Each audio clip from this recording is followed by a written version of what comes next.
Okay, when we last left off, we had the Grim Reaper visiting our village and taking a few souvenirs in the shape of citizens, as you see here. Most of old age, so we didn't have any working accidents yet, but we had plenty of old age deaths, which kinda sucks.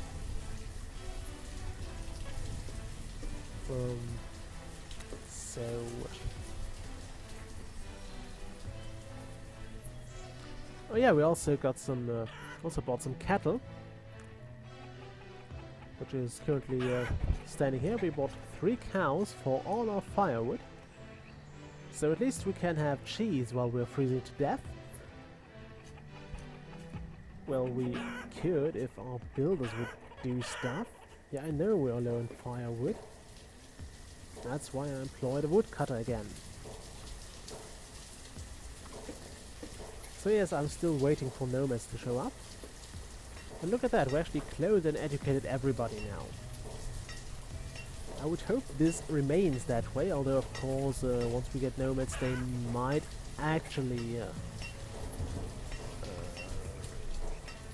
drag that number down again. Oh look, 18 chickens. We're doing okay. Once this is full, we'll actually also produce meat here, so this will give us a fair amount of food. And you'll see that we'll have vastly less cows on this place here. That's why all the workers are supposed to build here. Crying out loud. Yeah, I know we're low on firewood. That was probably a mistake to trade.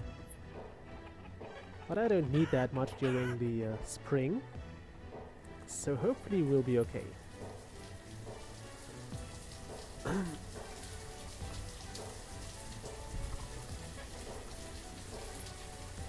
I would like you to hurry up because, as I said, this livestock here does not last forever. It's not safe here forever. And it will eventually be lost, so we kinda need this to be built as soon as possible. I think I have a fair amount of time to get it done, but I want it done just in case. I mean, this livestock won't do us any good over there. It's not like we'll gain anything. I won't, like, I won't gain milk from here. Nobody will bother. The traders won't bother with the cows. I mean, look, they even left the gate open. How stupid is that?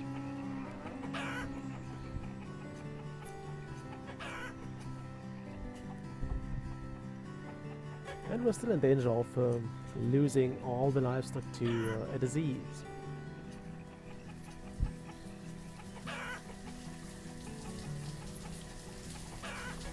I think it's also good to cycle through the different kinds of livestock if you have a disease. For example, if we have a chicken killing disease, it would be better to put other animals on this pasture for a while. And I'm not sure on that. I know it's that way for fields, like if you have the same crop on a field for many years, you have an increased risk of infections and of reinfections. So you should cycle through your crops anyway, and especially if you had a crop disease. Do we actually gain any?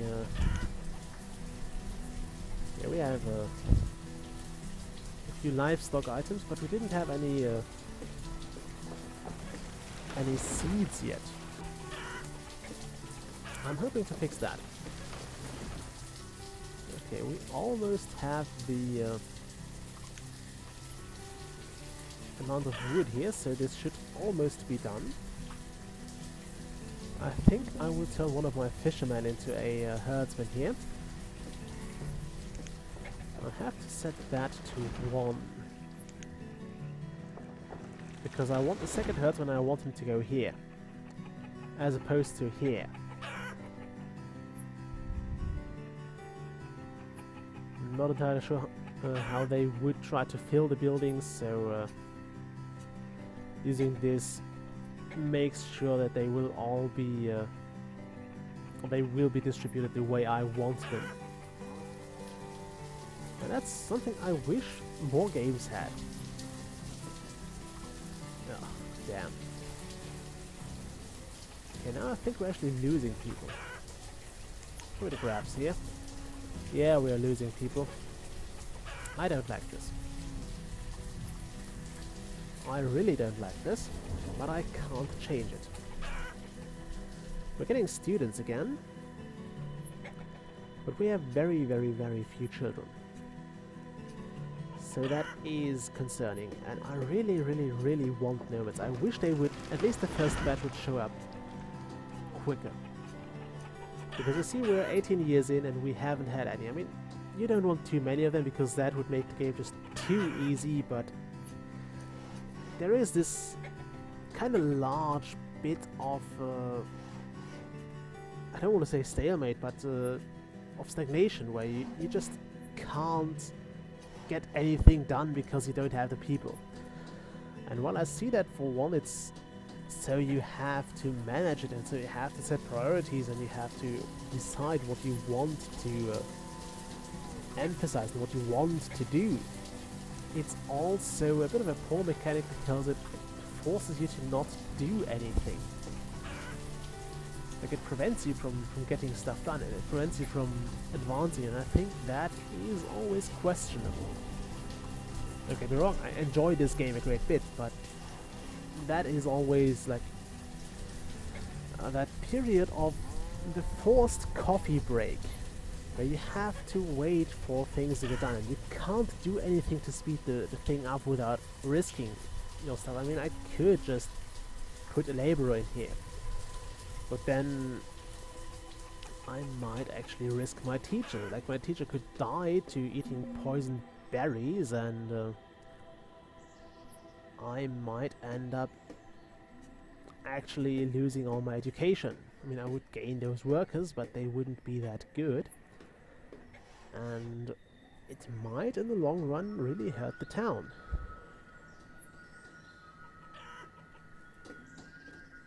I suppose you get what I mean. So that is one thing. Oh look, we're almost there. 2/3 of the way, roughly. I wish you could see that for a longer time. I mean, I could see that for the past 5 years over here. No, I couldn't. So yeah, I wish you could see the production over more than one season, although one season, I think, yeah, it's one season here, not an entire year. But I'd still like to see like more of that. Like, I would like to see a long-term trend here, and that's a bit hard with only one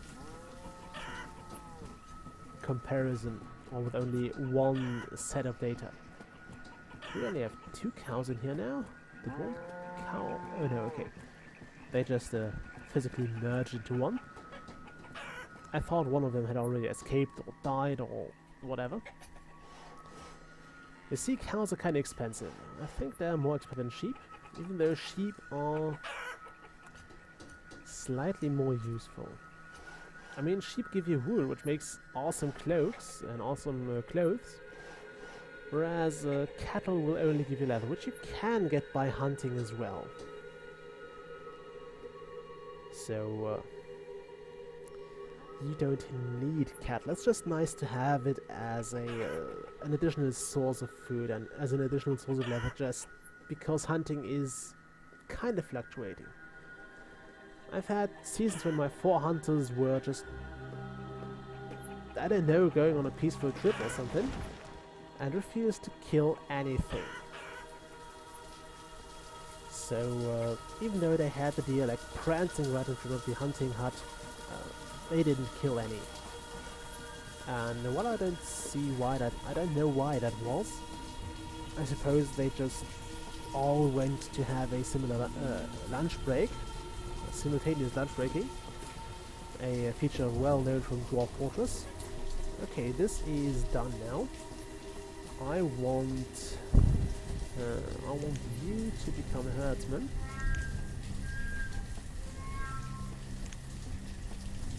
So one of them should go here now. Come on.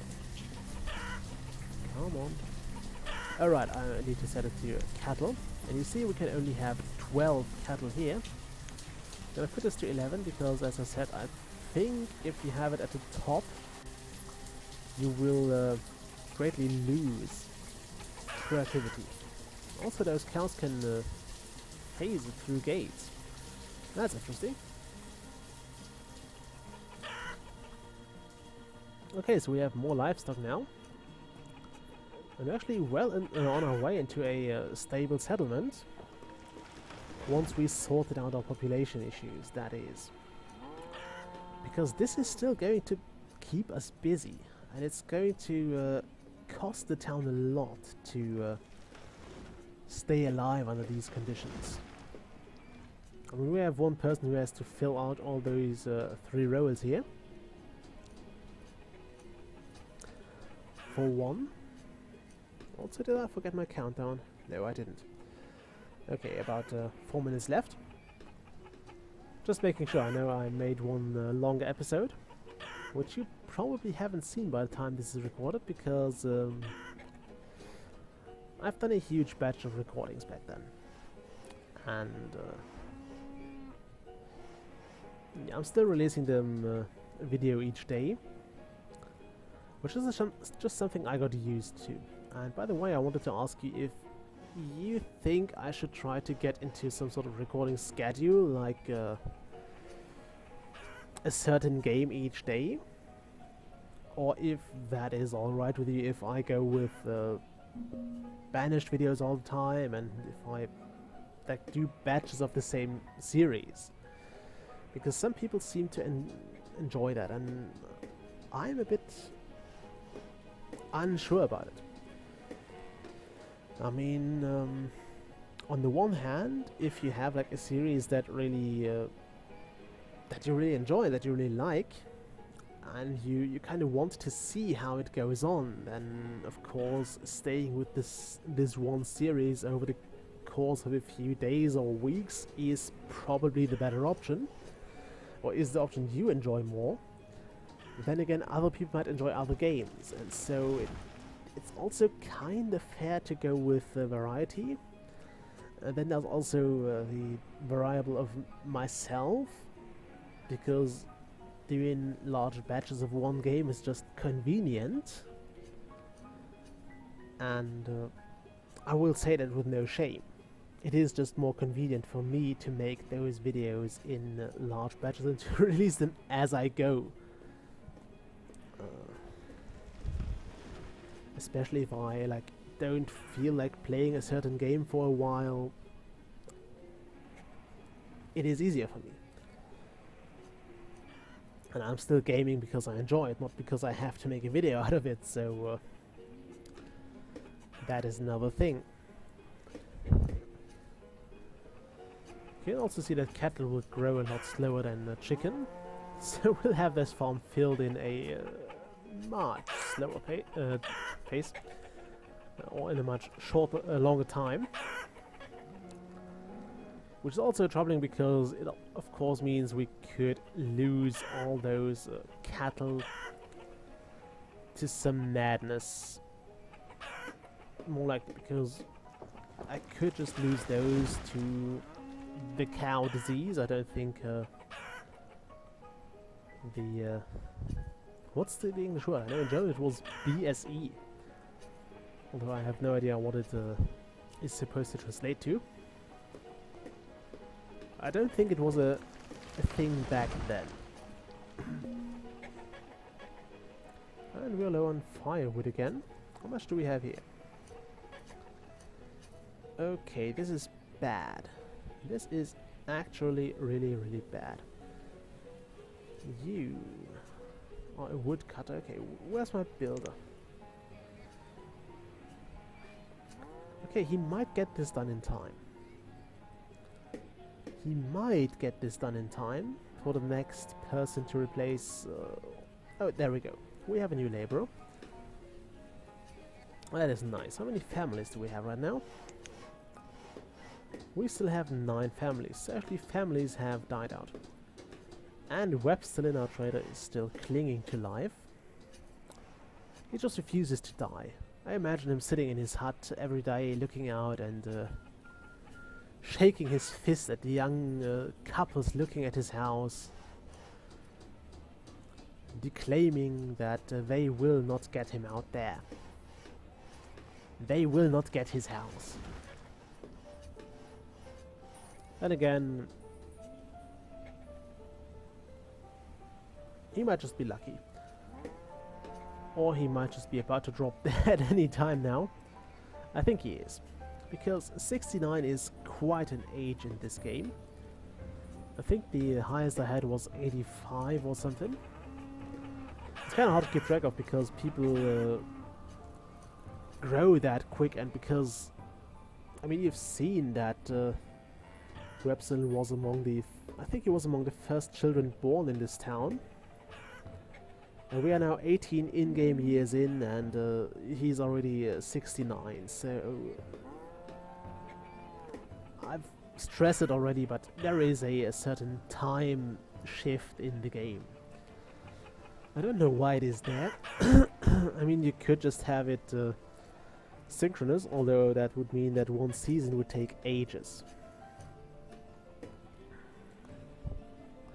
Okay, I have this house almost finished. I'm glad to see that, because it means I can return one laborer to his old jobs. Like, you can become a forester again, filling those wood stockpiles. Okay, I wanted to check how much this has left. We are back to inventory. We are back to 600 firewood. So now we can finally fill our stocks again. That's nice. I was kind of hoping we'd get someone who accepts herbs as a payment, but we didn't. So bad luck there. We also seem to have reached a decent productivity again here. So the herbalist has done well this season, or the last season. We're in early spring right now. Okay, so this is going to take a while. Can it produce anything? No, not yet. Of course not. Oh wow, look at all those eggs. 246 eggs. That's kind of impressive. I think that is kind of impressive. Okay. Guerrilla and firewood, we won't be for long. Anyway, I'm gonna cut the episode here. Not sure what I'll do next. I suppose it will depend on the next traders we get. We're currently good on houses. I mean, we have 17 homes. Why do we have such an odd number of homes? Oh right, because this counts as a home. We have 17 homes and only 10 families, so we don't need more houses for a while. We are all clothed and educated, which is nice because we are definitely civilized now. We are short on people, that's it. I will try to get more trade goods. I would like to get at least 2 different kinds of seeds and 2 different kinds of plantable seeds, like of not tree seeds, yeah. Before I get into farming, as I would have a very high risk of losing entire harvests to diseases. On the other hand, I also need to wait for more people to arrive, so that's the other thing. Without anyone actually farming, just having a farm won't make sense, and I don't think it's a wise idea to remove your herdsmen from the pastures. So what I might do instead is I might actually add more herdsmen to those pastures if we get more laborers. And until then, I don't know. Actually, I'm not sure the cattle farms here produce milk or cheese or anything. I think they only give leather and meat. Although I might be wrong. I hope I'm wrong. Because having cows without getting milk from them seems kinda pointless. So many eggs here. Look at that. Should have done that before Easter, I suppose. Anyway, that's it for this episode. I hope you enjoyed it. I hope you enjoy this series, even if nobody watches them at the time of recording. Or very few people watch them as I record and as I upload them. But I'm enjoying this game a lot, and I'm enjoying making those videos, even though Banished is a game about finding your routine. You have to find your way of building a city that works for you, and then just stick to that. It's kind of trial and error on the way to there. I had that, and I did that off camera because it just felt better. Also because I wasn't recording back when I started playing Banished, and I didn't want to do the same mistakes again. Because while it may be hilarious to see those mistakes and to see someone lose due to stupid mistakes, I think it's not a good idea in a game like that. Because it would mean you'd have to sit through the entire build-up phase again. If I tried something else, or I'd have to edit it out, but I don't want to do that. And the other option is I would do something else. I would only do one series, or I don't know. I just think it's better to do a series like that in a somewhat professional way. Even though I'm probably not a professional, I'm probably making a whole lot of mistakes here. I suppose I should place a well over here. That actually seems like a very reasonable idea. And we're having 5 children again, so I'm happy about that. We might finally grow again. Let's see. Okay, we are not growing. We actually re-establishing. Actually, the equilibrium slipped a bit lower here. I don't like that. I can't do anything about it. Anyway, I'm gonna cut the episode here. I'll see you all next time. Bye.